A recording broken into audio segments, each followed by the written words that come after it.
Well, hello everyone.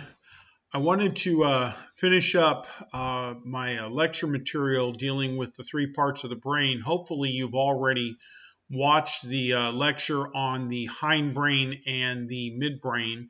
And if you haven't yet listened to that or got that lecture, I would suggest you follow that one before moving on to this one.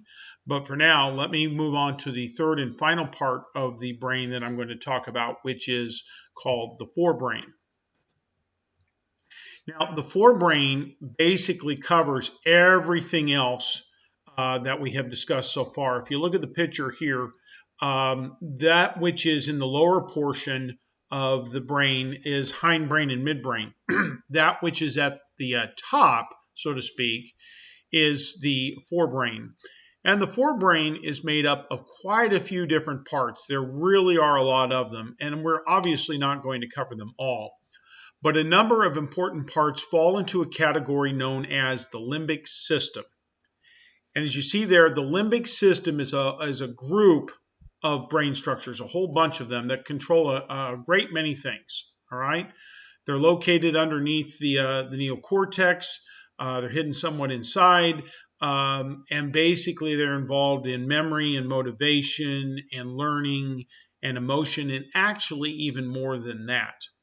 So let's go ahead and get started on some of these different parts within the brain that make up what is called the forebrain. First part I want to show you is located at the top of the brainstem, or the hindbrain, and is referred to as the great relay station of the brain, the thalamus. Okay? The thalamus has the job of taking incoming sensory information and sending it to the appropriate part of the forebrain. Okay, that's basically what it does. It does it while you're awake. It does it while you're asleep. It controls all the all the senses with the exception of one, and I will leave that for you to look up on your own in the textbook, okay, or the ebook. Of the five senses, the thalamus will relay information for four of the five. One of them it does not. So you have to figure out which one that is. The thalamus was actually working before you were born, while you were still in the womb. It is an amazing piece of machinery. It takes information and relays it to the appropriate part of the brain. It also takes information from the brain and relays it back to the appropriate part of the body.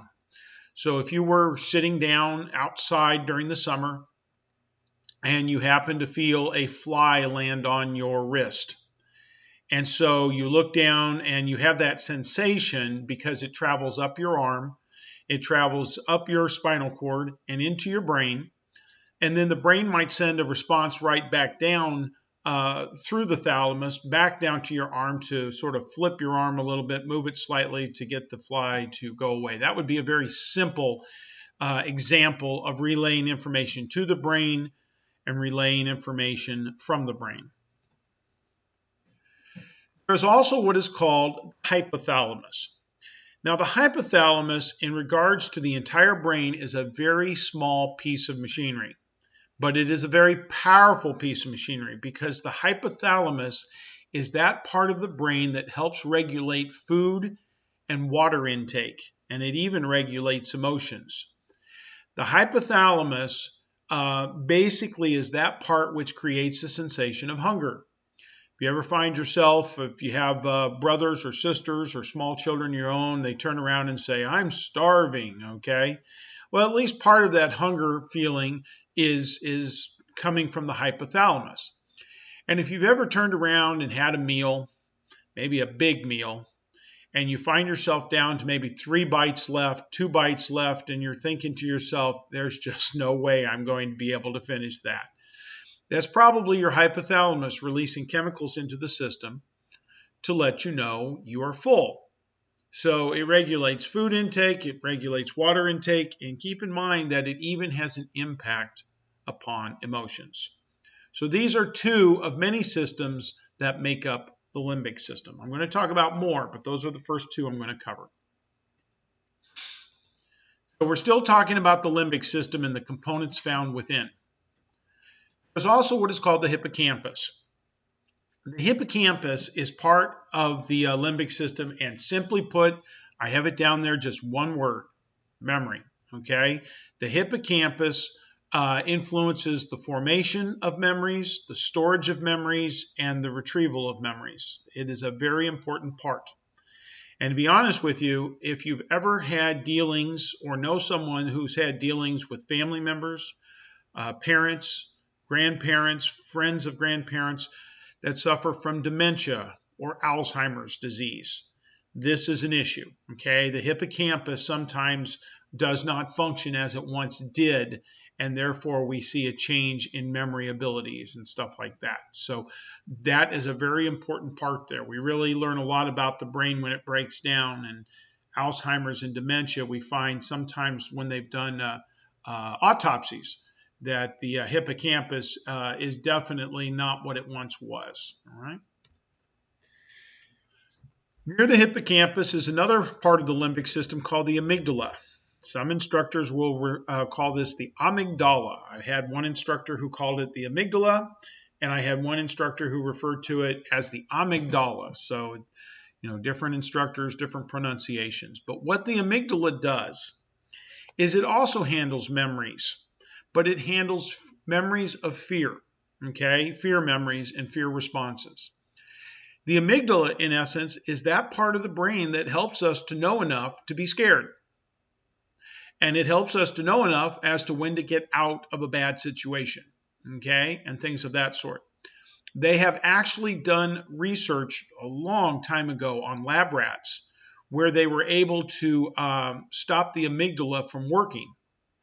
And they could put the they could put the lab rat who has had their amygdala basically turned off in a cage next to another cage that, say, has a snake in it.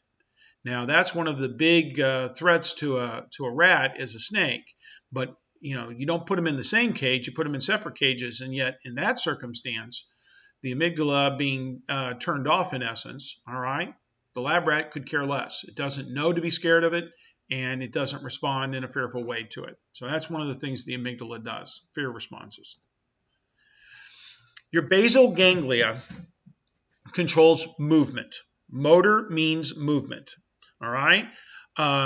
Just like the cerebellum controls movement, the basal ganglia controls movement. And like so many things, we know what the basal ganglia does when this part of the brain ceases to function properly. The basal ganglia can be damaged from a disorder called Huntington's disease. It's a genetic disorder. It's rather rare. It does not happen very often at all. But people who suffer from damage from Huntington's disease will have damage to their basal ganglia. And what happens is that once fluid movements, of the body can sometimes become very abrupt, very jerky movements. You try to make your legs work properly as you try to go up a flight of stairs, and your legs don't work right because the basal ganglia is firing inconsistent messages to the brain or to the legs from the brain. And so, walking up a flight of stairs can be something of a challenge. There are different levels of Huntington's, mild, moderate, and severe, but that would be an example of such behavior. And the last part I'm going to talk about here is the cortex. Now, what's interesting about the human cortex, this one part of the brain, the human cortex, makes up 2/3 or nearly 70% of the mass of the entire brain. A lot of what I've talked about so far is found underneath the cortex. Okay? The cerebral cortex, basically, this all by itself is 2/3 the mass of the brain. What's really fascinating about the cerebral cortex is that it allows for the ability for higher thought processes. It is what gives humans the ability to split the atom, to travel into space, to build, massive buildings and tremendous structures and develop language on a scale no other organism has. If you look at the cortex, and you see it here in a handful of different colors, it covers everything else. Cortex in Latin means bark, B-A-R-K, like bark wrapping around a tree. The cortex is like a cover or wrap around the rest of the brain. Okay? So it really is a very important part of who we are. And if you look at it, it looks like it's been shoved up into the brain and attached, and it seems to have lots of excess. You see all the lines, the squiggly lines, as if more and more was shoved up there. Trust me, that is a good thing. Okay, that is a good thing, because basically it turns around and allows us to do a great many things. In fact, when you look at the human cortex compared to other animal species, the human cortex is more well developed. There's more of it. There's more of it packed into our brain than pound for pound any other organism out there. Okay, based on the general size of a human, Homo sapien, against the size of our brain, no other animal, chimpanzee, cat, pigeon, nobody has a cortex as well developed as we do. So that is really what sets us apart. Finally, let me talk about the different parts of the cortex. Now, the cortex, this is the same picture from before, is broken into 4 different parts. And these different parts are referred to as lobes, okay? The 4 lobes of the cerebral cortex, all right? The picture you see there on your slide is looking at the brain from the left side, as if a person is looking to the left, okay? And so in light blue, you see what is called the frontal lobe. Now, the frontal lobe controls a great many things, but really the part I want you to know is located at the back of the frontal lobe and is referred to as the motor cortex and the premotor cortex. Motor means movement, and the frontal lobe controls, among other things, gross motor movements, movements of the body, movements of the torso. That is the motor cortex, okay? More movements of the of your entire frame. Right behind the motor cortex, up near the top, is the premotor cortex. And what's fascinating about the premotor cortex is that it allows us for delicate and fine muscle movements. Your ability to text on your phone, your ability to type on a keyboard, anything like that, play video games. That is the premotor cortex. Very delicate, very fine motor movements. That is the part of the brain that is in play. Now, right behind the frontal lobe, up on the top in the picture you see there, sort of in the pink, is what is called the parietal lobe. And one of the things about the parietal lobe I want you to know is what is called the somatosensory cortex. Soma, S-O-M-A, or somato in this case, means body. Somatosensory means bodily senses.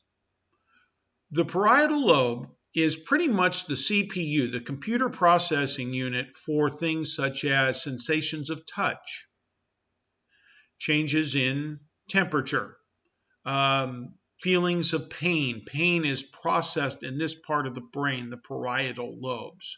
Even changes in pressure. If you have ever flown in an airplane, a commercial plane, and turned around and took off, and as the plane is taking off and climbing, sometimes you swallow and you notice the pressure in your ears change. The sound goes from being quiet to getting louder. And sometimes the exact same thing happens when you're landing. You turn around and as you're landing, you sit there and you swallow or you're chewing gum, and you notice that the pressure against your brain, the sound changes a bit. That is all processed, that input is processed in the somatosensory cortex, which is found in the parietal lobes. So you've got the frontal lobes in blue and the parietal lobes there in sort of a pink. In the very back part, you will find the occipital lobe. That is shown in a light purple, okay, in the picture. It's at the very back of the brain, and it controls what is called the primary visual cortex. Vision is processed. Visual input is processed in the back part of the brain. I have always used this old saying to remember it: eyes in the back of the head. Okay? Your vision center is located in the occipital lobe. It's located in the back. Your eyes obviously are up front, but the wiring goes to the back where the occipital lobe processes all of that information. Okay? So you have the frontal, obviously in front, the parietal on top, the occipital in back, and then on each side are the temples or the temporal lobe. Okay? The temporal lobes control what we refer to as sensory motor connections. And really a good example of sensory motor connections, the temporal lobes control a number of things. They are actually involved in the development of learning. They are involved slightly in the creation of memories. And the big sense of the five senses that is handled here is hearing. While a lot of the other senses rely a lot on neural inputs, hearing relies on vibration. Okay, you hear sound, the tympanic membrane, the parts of the ear. The lobes, the temporal lobes, the sensors for all that are awfully close to the ears, which is very well defined. So that is one of the things that sensory motor connections involve: learning, a little bit of memory, hearing, and even a little bit of emotion. Okay?